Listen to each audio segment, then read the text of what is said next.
Speaking on the second day of the commemoration of International Anti-Corruption Day at Unisa, Chief Justice Zondo zoomed in on state-owned entities, including PRASA.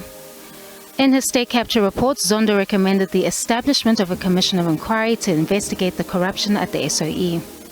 He says South Africans suffered a reality where they were not afforded safe, reliable, and essential transport due to maladministration, incompetence, and mismanagement. PRASA is a very important state entity that was established in order to provide very essential transport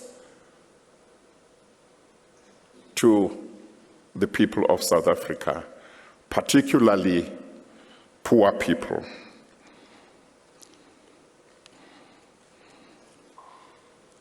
But PRASA has not been able to provide a safe and reliable transport service to poor people in our country.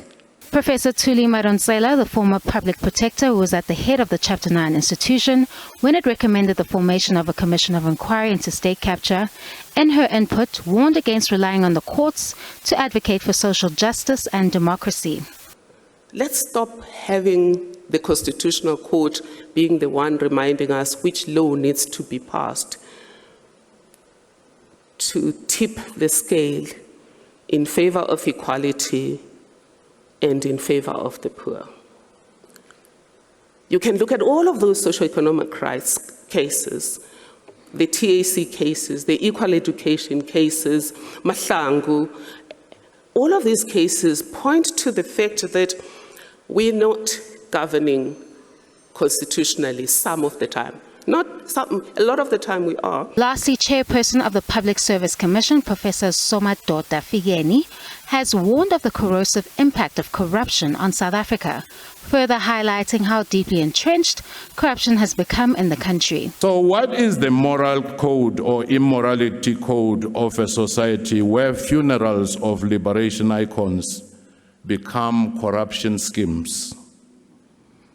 What is the moral or immorality code of a society where corruption goes on an overdrive during the existential crisis of COVID-19? And what is the morality or immorality code of a society where citizenship and some of the critical permits to be in the country can be sold for 500 rands, as if it's a clearance sale on a Black Friday?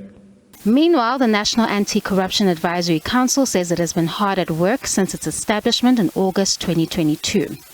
Canny Maphanga, SABC News, Johannesburg.